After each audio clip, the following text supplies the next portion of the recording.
Yo, what is going on, everyone? My name is Nick, or The Notorious Fantasy, and in today's video, we're going to be going in depth into my week number 15 tiered wide receiver rankings, going through all of my top 30 wide receivers of the week. But before we could get into things, I would like to ask that if you guys are new to the channel and you do end up enjoying today's video, that you please make sure to hit that subscribe button down below. And while you're down there, whether you are new to the channel or not, please make sure that you do leave a like on today's video. It would help me out a ton. If you want to follow me on Twitter, please do so at NotoriousFNTSY. We're going to be talking about our sponsor, DraftKings Sportsbook, a little bit later. You can check them out, link in the video description down below, as well as in the pinned comment. So without further ado, let's get into my week number 15. It's playoff time, baby. Top 30 wide receiver rankings and tiers. We begin with tier number 1 at the wide receiver position. In my opinion, all three of these guys are must-starts on the week. At number 1, we have Justin Jefferson of the Minnesota Vikings going up against the Indianapolis Colts this week at home in Minnesota. Last week up against the Lions in Detroit, Justin Jefferson was the wide receiver number 2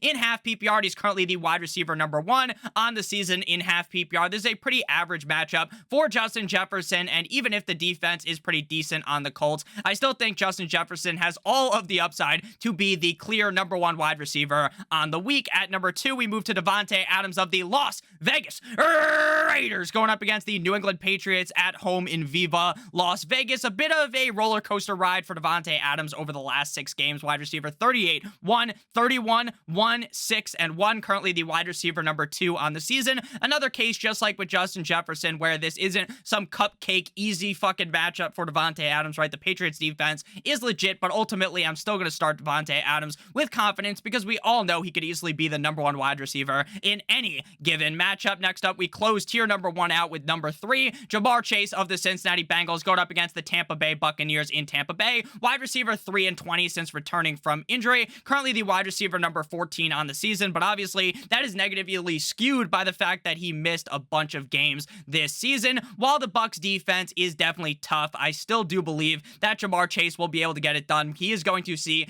a heavy dosage of targets, considering T. Higgins most likely isn't going to play and Tyler Boyd is definitely out. So I think Jamar Chase is going to be peppered Salt Bay style with targets. Now we move to tier number 2 at the wide receiver position, beginning with Stephon Diggs of the Buffalo Bills going up against the Miami Dolphins at home in Buffalo on Saturday night. Wide receiver 57 last week up against a tough Jets defense, but the Miami Dolphins are the opposite of tough. They are Charmin ultra soft in the passing defense because definitely away, right? This game is in Buffalo. At home, the defense is pretty good, but away, the Dolphins defense is soft as baby shit. This game might have a lot of weather complications. Earlier on in the week, they're saying 7 inches of snow. Now it's up to 9 inches of snow. This does not sound the best for a passing attack. It should be windy as well. But ultimately, are you really going to sit Stephon Diggs in a playoff matchup, even if it's a little bit windy? The answer is fuck no, baby. So I'm definitely going to be firing up Stephon Diggs this week. At number 5, we have Tyreek Hill of the Miami Dolphins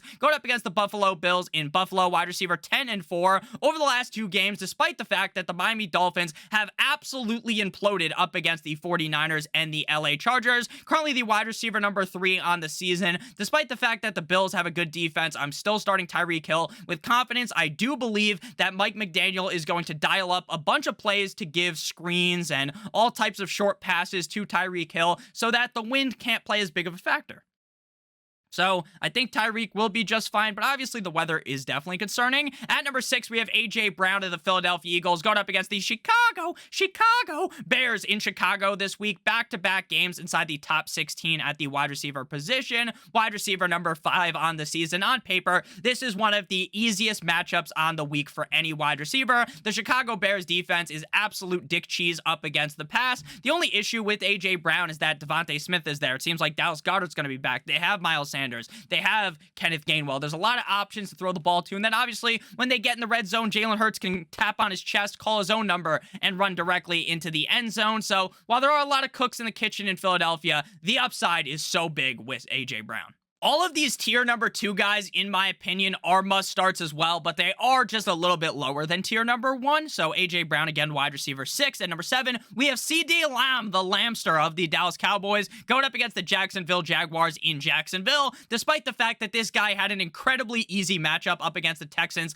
last week he ends up shitting the bed. Wide receiver 53 in half PPR, only scoring 6 fantasy points. This week, though, I think he bounces back in a big way up against the Jacksonville Jaguars. This is a game that I honestly honestly think could be incredibly high scoring, a tit for tat, high scoring affair, and obviously CeeDee Lamb should be a large part of that. At number 8, closing out tier number 2, we have Amon-Ra St. Brown of the Detroit Lions going up against the New York Jumbo Jets in MetLife. Wide receiver 32 last week after a solid streak of 2 games where it was the wide receiver 2 and 3. Some people are going to shit themselves because, oh man, he's playing up against Sauce Gardner, and they're going to worry, they're going to panic. I am not panicking one bit. Even up against a tough Jets defense, I fully believe that this game still has the upside to smash. Again, the Lions have one of the best offenses in the NFL. They have one of the best offensive lines in the NFL, and while Sauce Gardner might be all over Amon-Ra St. Brown, there's still a chance that he has an absolutely explosive performance. So I'm still fully confident in Amon-Ra St. Brown. Do I love the matchup? Of course not. In any other matchup, he'd be ranked a little bit higher. Next up, we move to tier number 3 at the wide receiver position, beginning at number 9 with Garrett Wilson of the New York Jumbo Jets going up against the Detroit Lions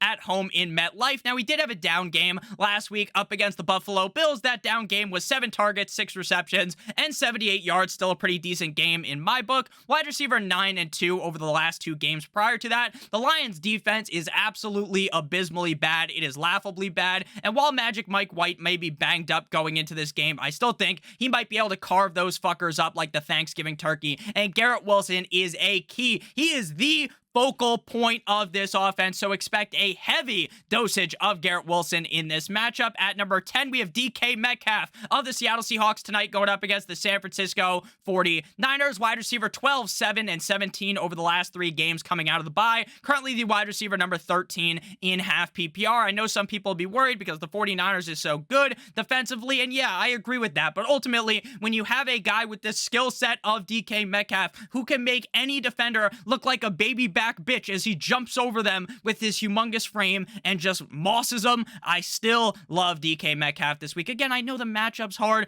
but I think Seattle's going to keep this one close and maybe even outright beat the 49ers. At number 11, we have Keenan Allen of the LA Chargers going up against the LA Titans at home in LA. Wide receiver 15 and 13 over the last 2 games. 14 targets in both the last 2 games. It's very clear that he is a key piece in this offense. With Mike Williams back, though, that does add another piece to the pie here, which does kind of devalue Keenan Allen slightly. But again, still got 14 targets last week. I do think Mike Williams will be a little bit more healthy this week and might see a little bit more targets. But at the end of the day, I'm still extremely confident with Keenan Allen. And Justin Herbert, the pervert, is playing incredible over the last couple of games. At number 12, we got Tyler Lockett in my pocket. Skirt of the Seattle Seahawks going up against the 49ers. Wide receiver 18, 5, and 18 over the last 3 games. Currently the wide receiver number 8. Now, I definitely have him ranked a little bit higher than some people will because, again, the matchup is definitely tough. Again, this is no cupcake fucking easy matchup like going up against the Bears or the Dolphins defense away, right? This is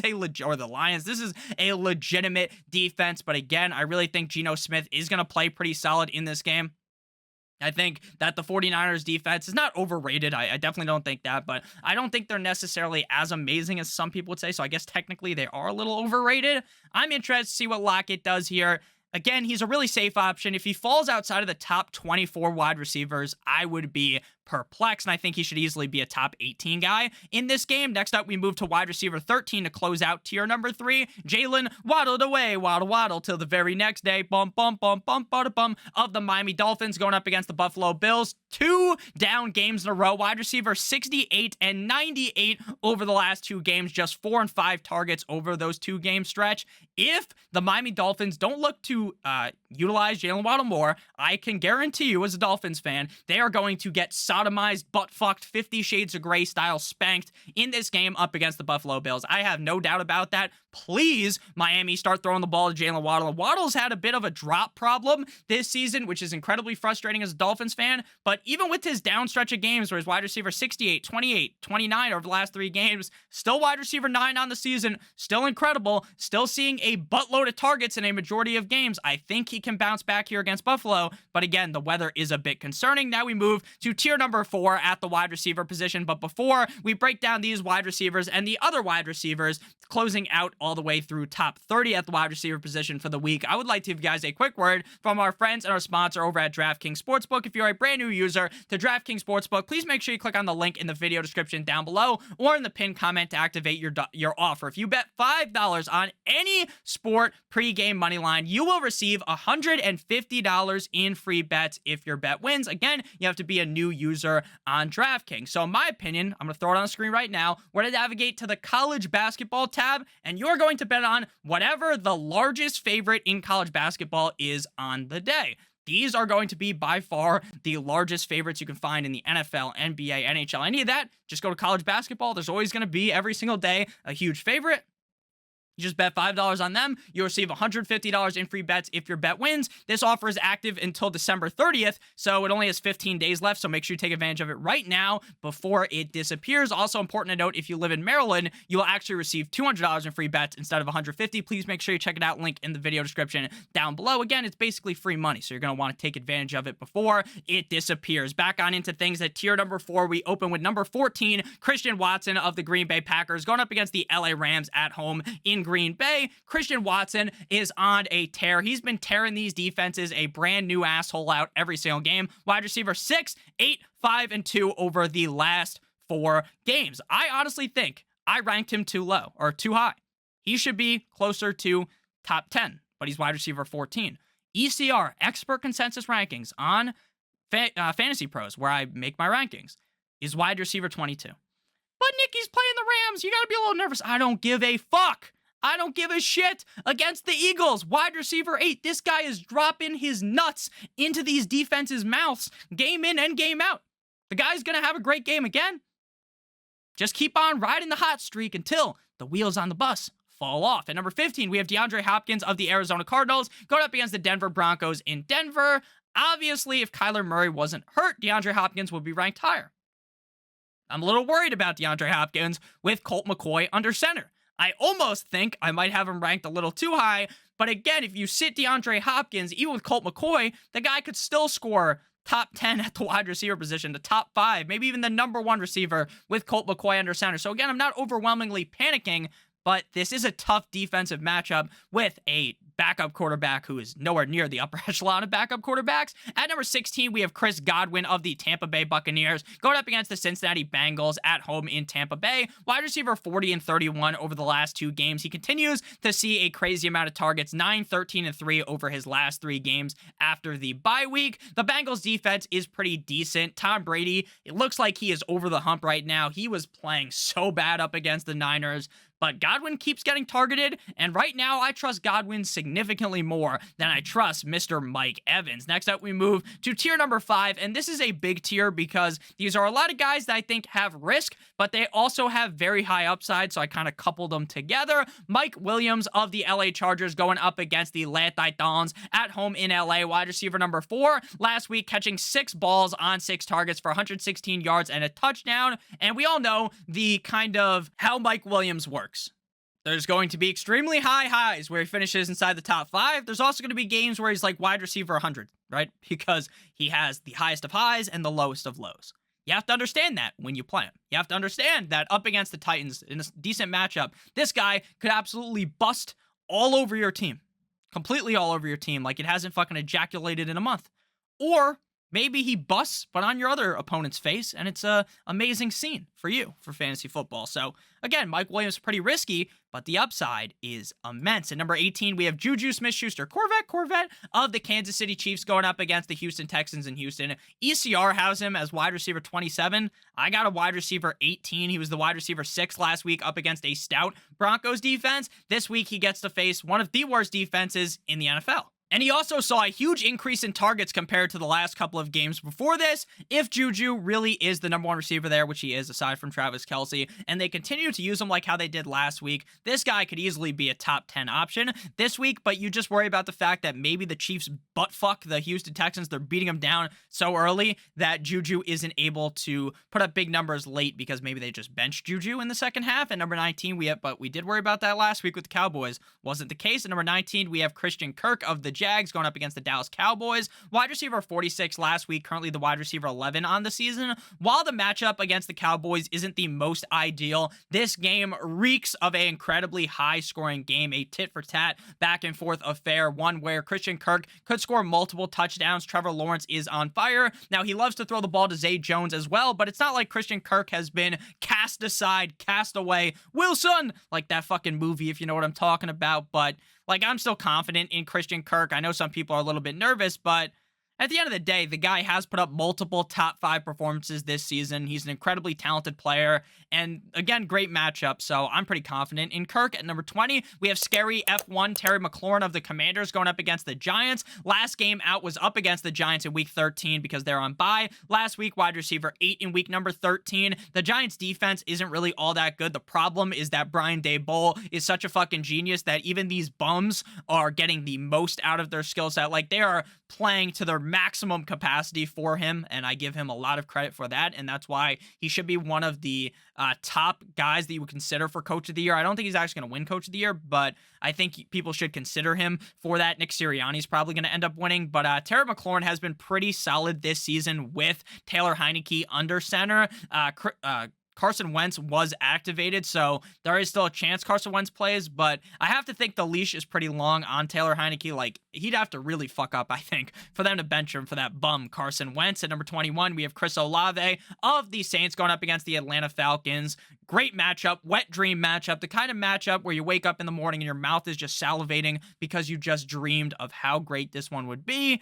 Problem is, Andy Dalton is the quarterback. We've seen Chris Olave smash with Andy Dalton under center, but we've also seen Andy Dalton kind of hold him back.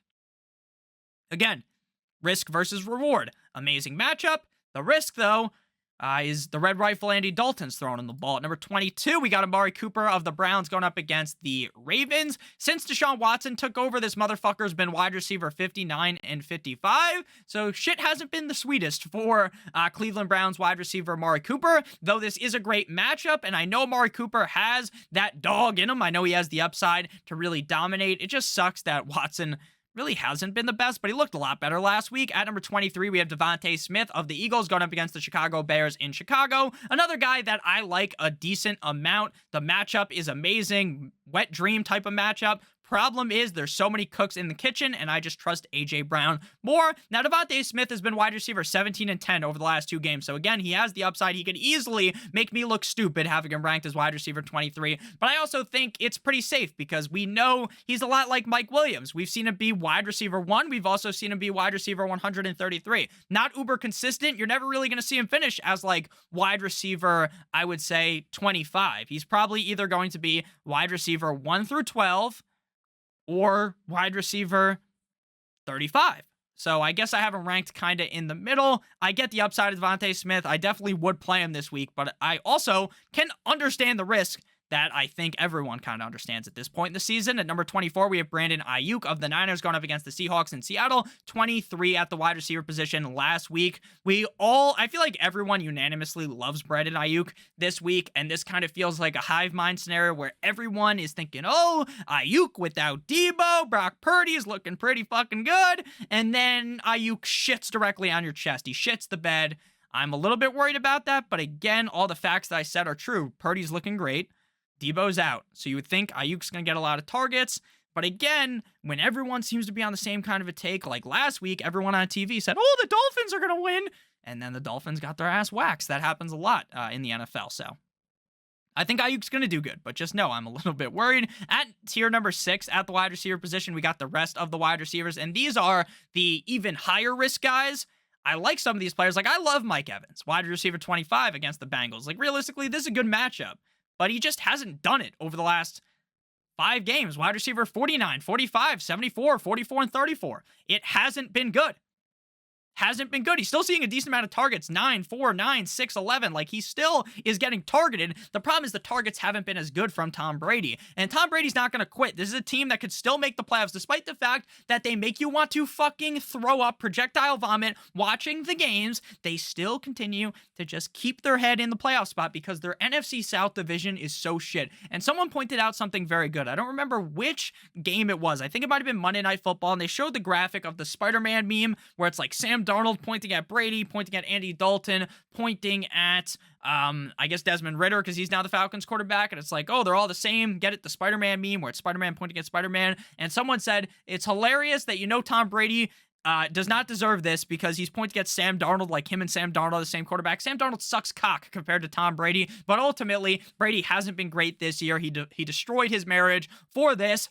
So I don't have much confidence in Mike Evans. But we all know deep down that if there ever was a good game, Evans could literally be the #1 receiver on the week. At number 26, we got Jerry Jeudy of the Broncos going up against the Arizona Cardinals.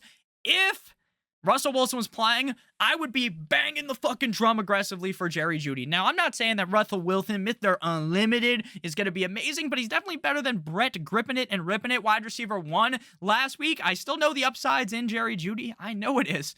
But, Brett Rippin kind of scares me. Number 27, we got Wiki DJ Moore of the Panthers going up against the Pittsburgh Steelers. Wide receiver 93 last week against Seattle in a game he ended up getting hurt in. Scored 1 fantasy point. I think he should do better this week. The matchup against the Steelers does kind of concern me a bit.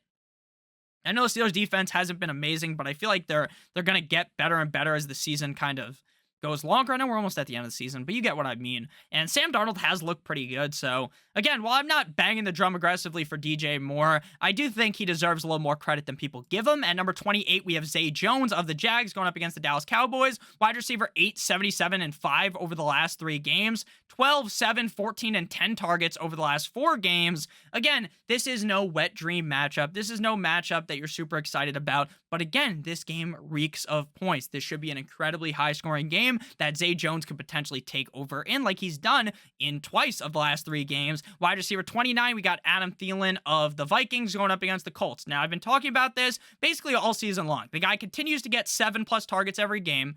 8, 6, 10, 3, 7, 7, 7 over that last stretch of games for week 14 through week 8. So he gets the targets. The problem is he just wasn't really doing too much with it. But we all know deep down how good Adam Thielen is. And if he does do something with 8, 7 targets a game, the guy might end up finishing as a top 12 receiver, wide receiver 11 and 13 in week 14 and week 12. So clearly, recently, he started to put things together a little bit better. Earlier on in the season, he was kind of trying to put a square peg into a circular fucking hole. You know what I'm talking about when you were a kid and you had to, like, match the blocks together? That's what I'm talking about. So Adam Thielen, again, he's a decent player. He's actually better than decent. That's rude to say to Adam Thielen. I like Adam Thielen a ton. Got a lot of grit, high motor, as they say. Really gritty guy. Lunch pail. First guy in, last guy out. Adam Thielen. But, yeah, he just hasn't been that impressive this season, but he keeps getting targets, so ranking him outside the top 30 is a little bit crazy. At number 30, we have Gabe Davis. The panic button has been smashed for Gabe Davis. He's another one of these guys that either scores fucking 25 points or 2 points. Problem is now Cole Beasley is back. A lot of people probably hate Cole Beasley, but Cole Beasley is like the third down. I just started like almost drooling, like I was having a fucking stroke on the screen. But Cole Beasley, really reliable third down option for this team over the last couple of years when he was playing there. I think this hurts Gabe Davis. So outside of Gabe Davis, if you didn't want to play Gabe Davis, here's some other guys ranked close to the top 30. We got Michael Pittman Jr., who I don't really like, but he's going to see some targets against a bad Vikings defense. Deontay Johnson, Marquise Brown, George Pickens, Donovan Peoples-Jones, sorry about that, Darius Slayton, Elijah Moore, some other guys I like as well, DJ Chark. So thank you guys all so much for watching. If you have any questions about players we did not discuss in today's video, please make sure you ask down below in the comment section. I'd love to talk to you guys down there. Make sure you check out the sponsor of today's video, DraftKings Sportsbook. It helps me out a ton. If you check them out, it'll also help you out a ton. And the fantasy football season's almost over, sadly, but we have DFS tools for you, and DFS goes all the way through the Super Bowl. So if you like fantasy football, you're going to like DFS. If you're a new user to Stochastic, you click on the link in the video description. We actually have 3 free days of our NFL tools, all the tools that I've used to win money playing DFS. I really suggest you guys check that out, especially if you're new to DFS. It will really help you out. I also release 2 videos every Friday on DFS for DraftKings and FanDuel on the Stochastic DFS channel that you guys might want to check out. It's talking about the most optimal plays of the week. So thank you guys again so much for watching. I love you guys all. I hope you enjoyed today's video. If you're watching this video right now when it came out, or when it comes out, make sure that you guys check out the live stream at 7 p.m. Eastern Standard Time tonight for Thursday Night Football. I love you guys all so much. Hope you have a great guys' day. And as always, good boy!